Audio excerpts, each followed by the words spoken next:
Right, let's go over this. It looks like a lot of people are on the right track, which is encouraging. 4-step synthesis, so if you're able to get three of those steps, or at least identify the reactions, that's really good. All right, so a couple of ways to approach this. One way is, again, to work backwards. Another way is to make sure you can identify the carbons that are in the starting material, identify those carbons in the product. A lot of people realize that we're going to need to use an aldol in order to make this product, but remember, an aldol, whenever you do an aldol reaction, the product that you're getting is a beta hydroxycarbonyl compound, right? This product, we don't have a carbonyl, but one of these alcohols could come from a carbonyl just through reduction. So sodium borohydride, alcohol solvent,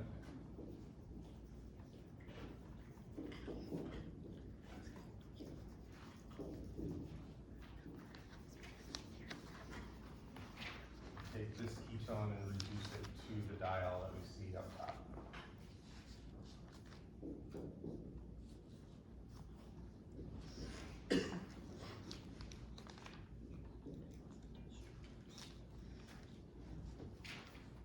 Right, so if you imagine that this is the beta hydroxycarbonyl compound, right, then you can make an aldol, or use an aldol to make this synthetic intermediate. Right, but you have to realize, looking at this is, I mean, it looks like an aldol product, right? The atoms are in the right place, but this carbon doesn't have the right oxidation state for an aldol. Right, questions about that so far? No? Okay. So, two pieces that we would need for the aldol are going to be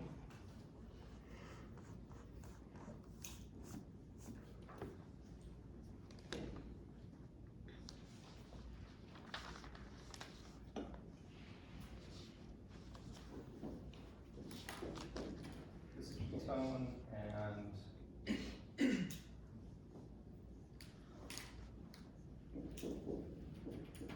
acetophenone. Right, so we're taking this carbon, we need to take this carbon, make a nucleophile of that carbon, right, and then add it to the carbonyl of the other ketone. So this is a crossed aldol reaction.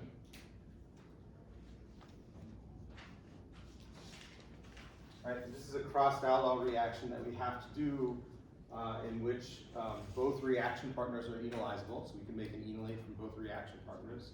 Right, and neither of these reaction partners is going to be more reactive than the other, right? So they're both ketones, both about the same electrophilicity. So we can't just throw these into the reaction with sodium hydroxide base, but we have to use a kinetic base in order to fully form the enolate before we put in the second reaction partner. Right, so in this reaction, first step is going to be enolate formation. LDA, THF, cold temperatures. Okay. Second step, once that enolate is formed, then we can throw in our electrophile. And then third step is going to be an acid quench.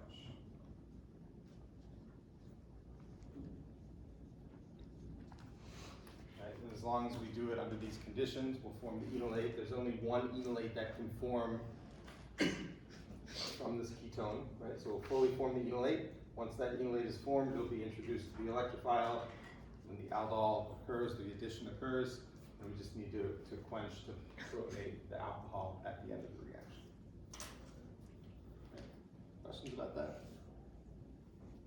Okay, so again, this is not a reaction where you could just throw in sodium hydroxide and the electrophile you want. So you're going to get in this, you're going to get a complex mixture of 4 different products.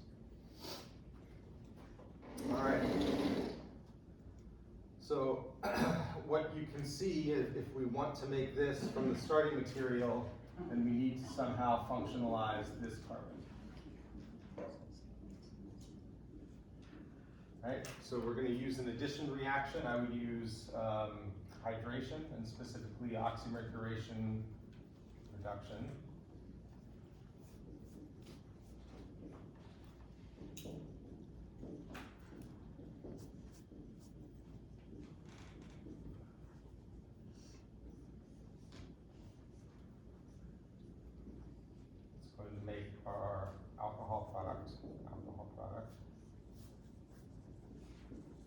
Okay. Of the two, even though these two carbons have the same substitution pattern, right? They're both going to be secondary carbons whenever that addition occurs. The carbon next to the ring, right? The carbon that's going to be stabilized by the benzene ring, that's going to be the more electrophilic carbon. So this will still be regioselective for the hydroxy group to end up on the carbon right outside of the ring. Okay, we'll make a little bit of the other regioisomer as well, but this is going to be major regioisomer. And then we can use any of the oxidation reactions, say PCC and dichloromethane. Right, that's going to oxidize the alcohol to the ketone.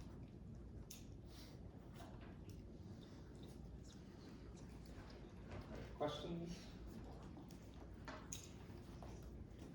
No? So there's a student who came up with another way of doing this, which works as well. So I'm not going to write out the intermediates. You can work through these on your own.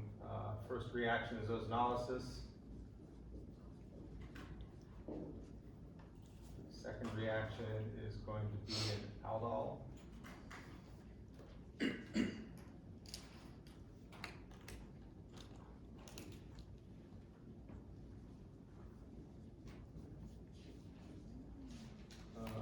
Third reaction is going to be a Grignard. Is that right, Evan? And that gets to the end? Yeah. It's just 3 steps. So it is achievable.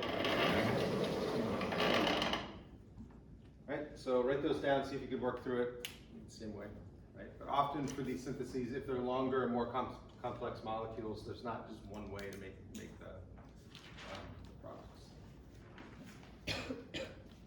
Questions about the synthesis, anything we did up here before we move into today's topic? No? Okay. All right, so we've been looking at the aldol reaction, and I want to just close the loop today and end the story on the aldol. All right, so we've learned a couple of different ways of running aldol reactions.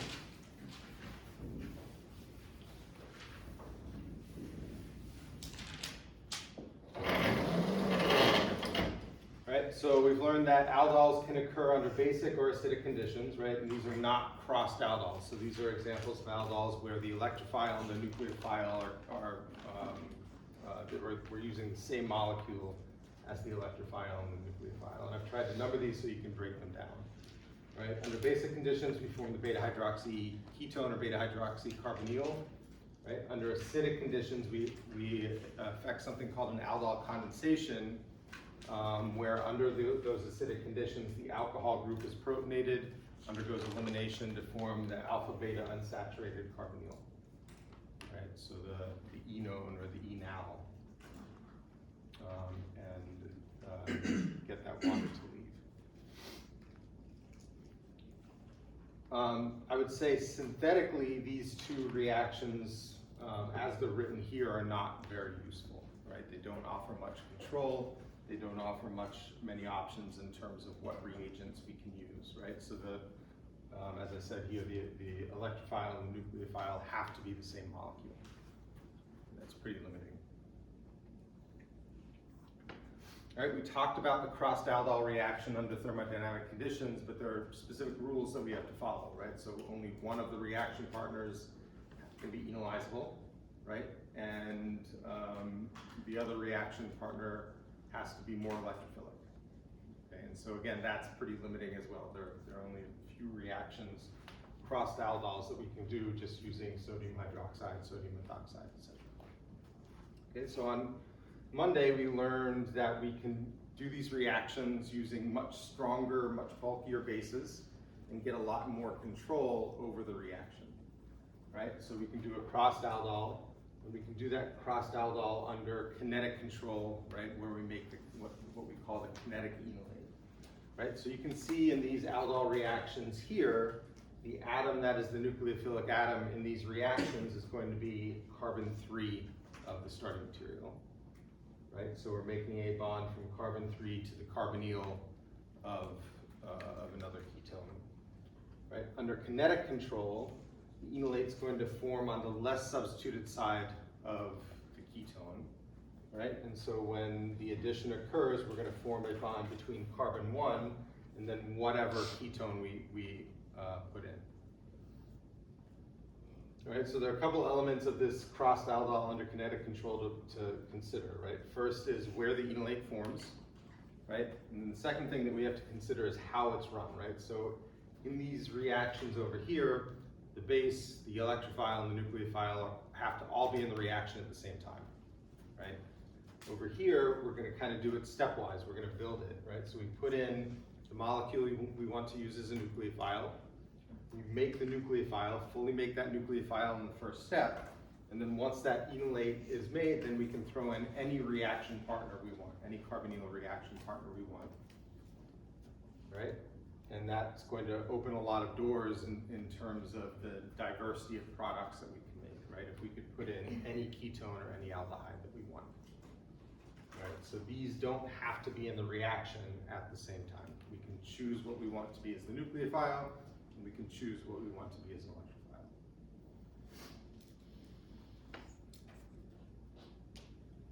Questions about this? We'll move forward. Okay, so it's going to be important, since we can get the regioselectivity with a kinetic base, it's going to be important to be able to do the opposite regioselectivity, right, where we make the thermodynamic enolate, right, but we can still put in any reaction partner, any electrophile we want to put in there, right, and that's kind of what this last space is. So the conditions for this, I'm going to write this out, and then we'll go through each step.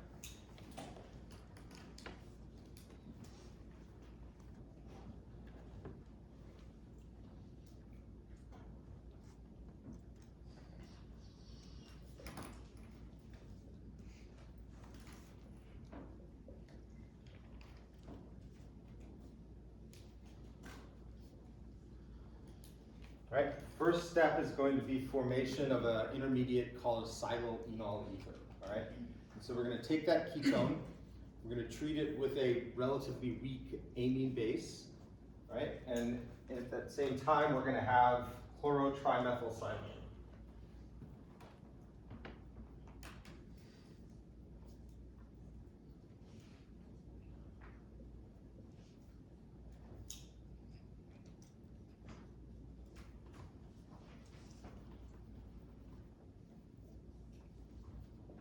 Right? And that's going to make an intermediate called a Silyl enol ether.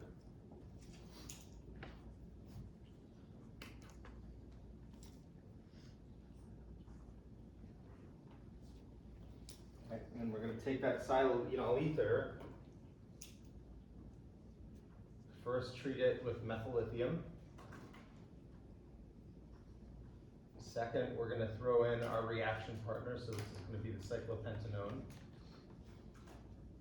And in the third step, we'll do an acid quench.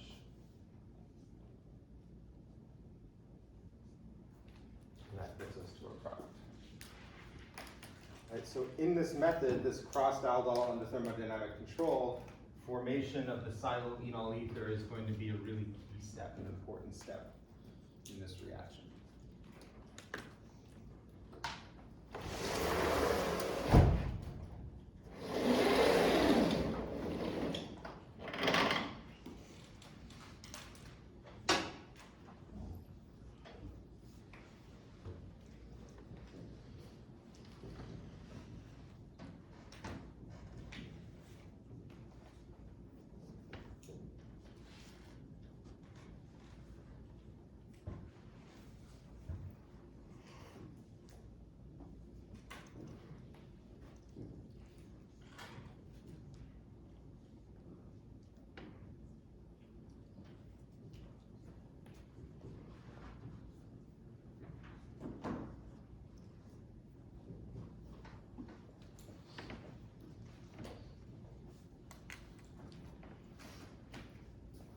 So if we look at these conditions, right, that we're drawing out first with triethylamine and chlorotrimethylsilane,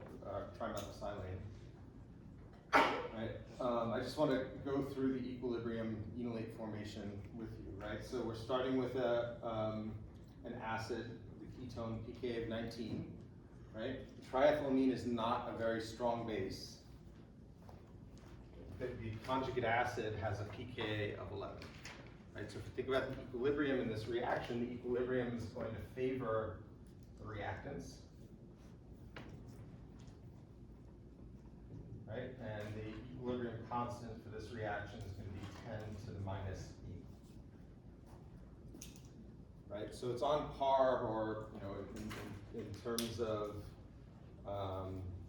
the way it's behaving, right? The triethylamine is going to act like a hydroxide base or an alkoxide base, right? Not strong enough to completely deprotonate that ketone. So we're only making a little bit of the enolate at any one time. Right? Whenever this enolate is formed,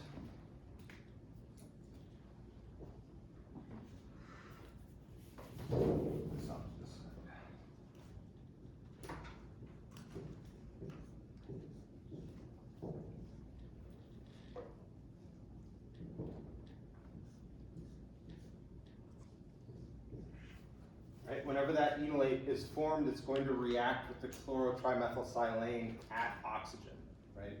So whenever we think of the enolate, the enolate is going to be at oxygen, react with hard electrophiles.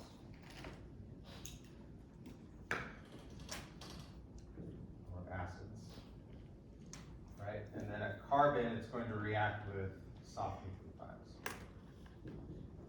Or sorry, soft electrophiles. Right? This is considered a hard electrophile because that chlorine-silicon bond is going to be pretty heavily polarized towards the chlorine. Right? And then thermodynamically, silicon-oxygen bonds are really strong, right? So if those two atoms end up bonded together, it's going to form a strong bond in a low energy compound.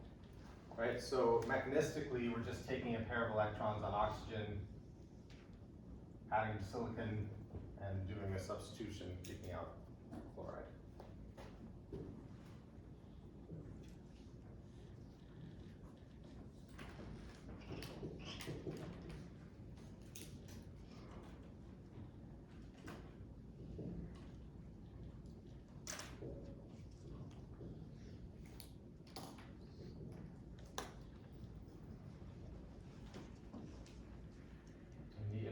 Again, that we're forming, it's called a Silyl enol ether. This is something that we can isolate and store in a bottle.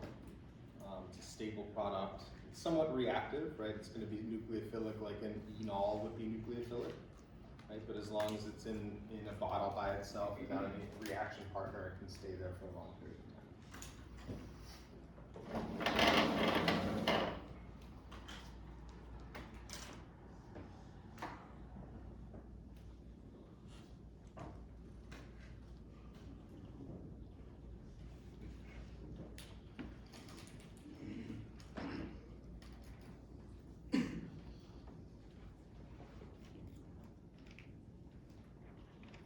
Right? Whenever we treat that intermediate, that synthetic intermediate, silyl enol ether, with methyl lithium, this is similar to like a methyl Grignard, right? So it's a nucleophilic, a really basic form of carbon, right? Kind of think of it like a C minus Li plus, but it has some covalent character as well, right? So we typically don't see it written as an ionic compound, right? But we can think of it reacting like that, right? Where the carbon has an extra pair of electrons and it's going to be nucleophilic.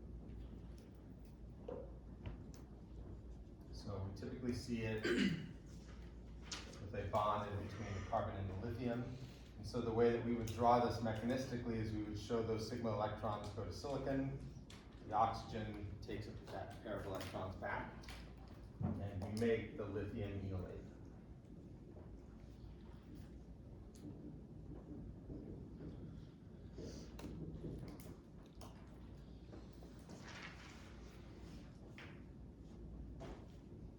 Right, and then the byproduct of this step is going to be formation of tetramethylsilane.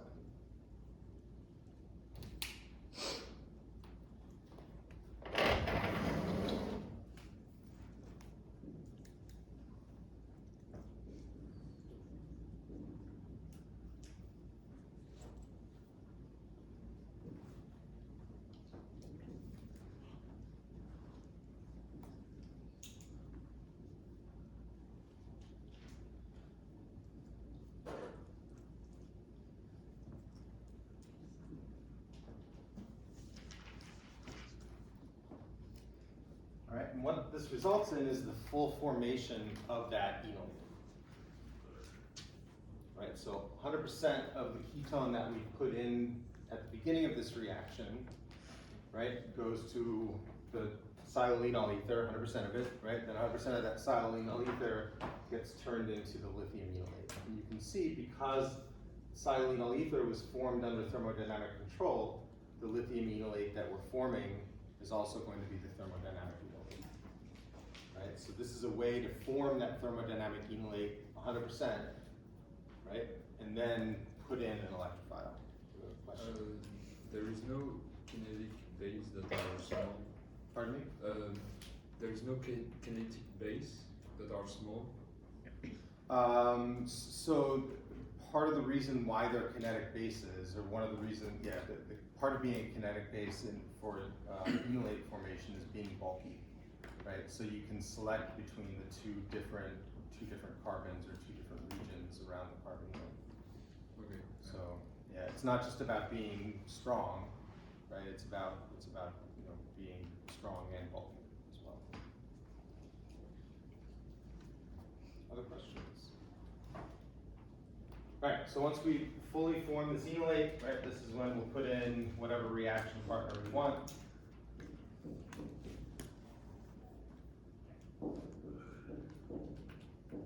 And then work this up with acid and water.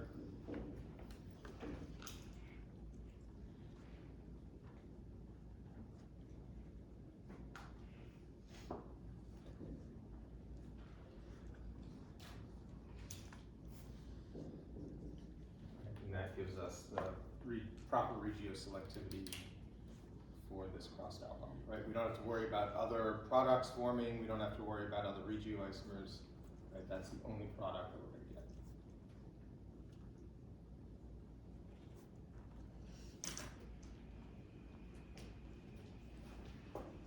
Questions? Okay, so just to review,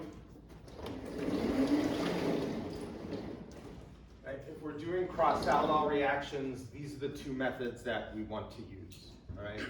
Every once in a while, there's going to be a reaction partner, or we're going to have an aldol where only one reaction partner is enolizable, the other reaction partner is more electrophilic. Under those conditions, we can use sodium hydroxide, sodium methoxide, but typically these two methods are going to offer us way more control, right? And way more opportunities to make more complex products, aldol products. Okay? Right. So even if you were adding the same molecule together, you still want to do that because it would give you more selection as to where it could go.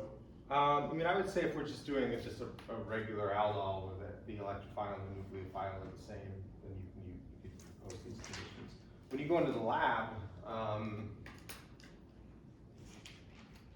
if I were planning this out in the lab, I would probably use one of these, right? But on paper, it's fine to propose that. So.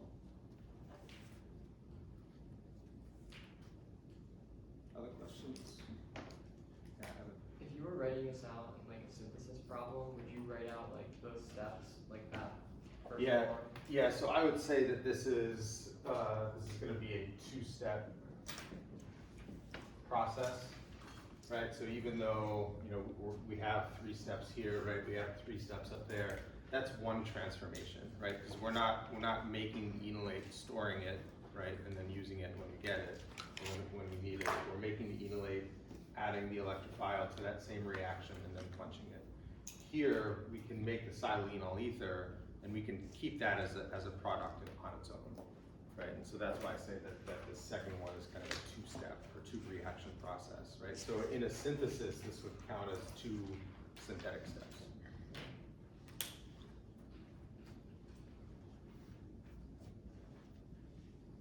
Joey? Would we also have to be, I assume, cognizant of the fact that the trimethyl silyl chloride, Yeah. that might be reactive with a lot of other things? Would that be true? Yes, so if there are other alcohol groups, then it's going to react with alcohol groups as well. Right, So other alcohol groups would either need to be protected with something or just not be alcohols, be a different oxidation state or something. But yeah. Yeah, trimethyl silyl chloride and you know, trialkyl silyl chlorides in general, they're going to be good electrophiles. So. Other questions? All right.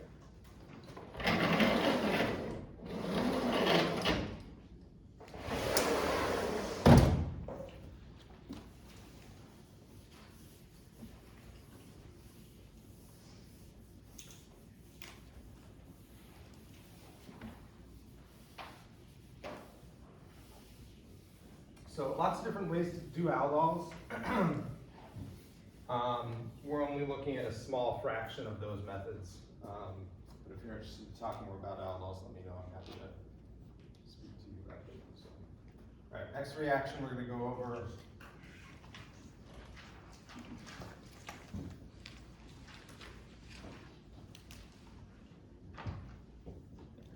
called the Claisen ester condensation.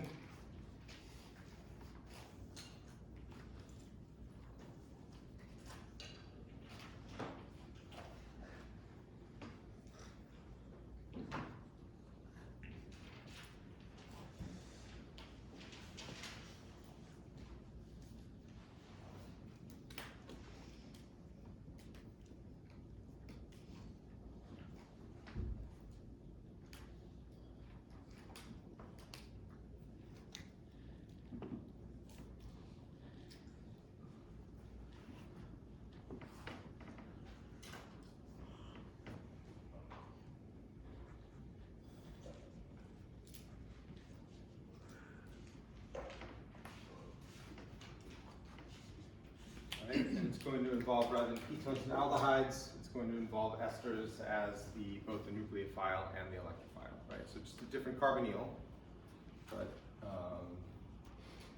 still going to involve enolates, right? But we're making beta dicarbonyl products.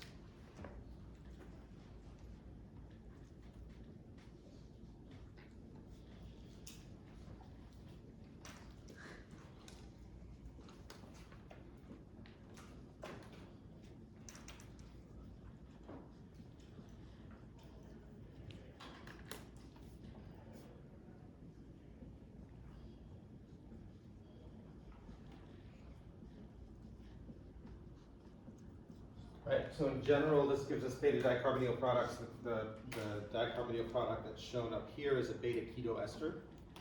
Right, so here's our ester. You can see in the beta position, right, there's a carbonyl that's part of the ketone.